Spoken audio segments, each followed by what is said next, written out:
بھلا تم نے اس شخص کو دیکھا جس نے اپنی خواہش کو اپنا معبود بنا رکھا ہے اور باوجود جاننے بوجھنے کے گمراہ ہو رہا ہے؟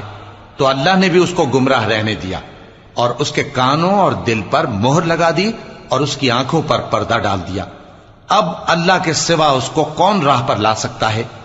تو کیا تم لوگ نصیحت نہیں حاصل کرتے اور کہتے ہیں کہ ہماری زندگی تو صرف دنیا ہی کی ہے کہ یہی مرتے اور جیتے ہیں اور ہمیں زمانہ ہی ہلاک کر دیتا ہے، اور ان کو اس کا کچھ علم نہیں، محض قیاس آرائیاں کرتی ہیں۔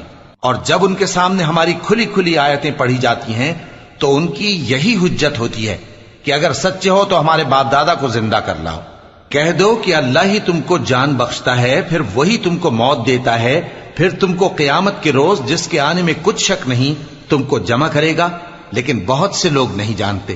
اور آسمانوں اور زمین کی حکومت اللہ ہی کی ہے، اور جس روز قیامت برپا ہوگی اس روز اہل باطل خسارے میں پڑ جائیں گے۔ اور تم ہر ایک فرقے کو دیکھو گے کہ گھٹنوں کے بل بیٹھا ہوگا، اور ہر ایک جماعت اپنی کتاب اعمال کی طرف بلائی جائے گی۔ جو کچھ تم کرتے رہے ہو آج تم کو اس کا بدلہ دیا جائے گا، یہ ہماری کتاب تمہارے بارے میں سچ سچ بیان کر دے گی۔ جو کچھ تم کیا کرتے تھے ہم لکھواتے جاتے تھے۔ اب جو لوگ ایمان لائے اور نیک کام کرتے رہے ان کا پروردگار انہیں اپنی رحمت کے باغ میں داخل کرے گا، یہی کھلی کامیابی ہے۔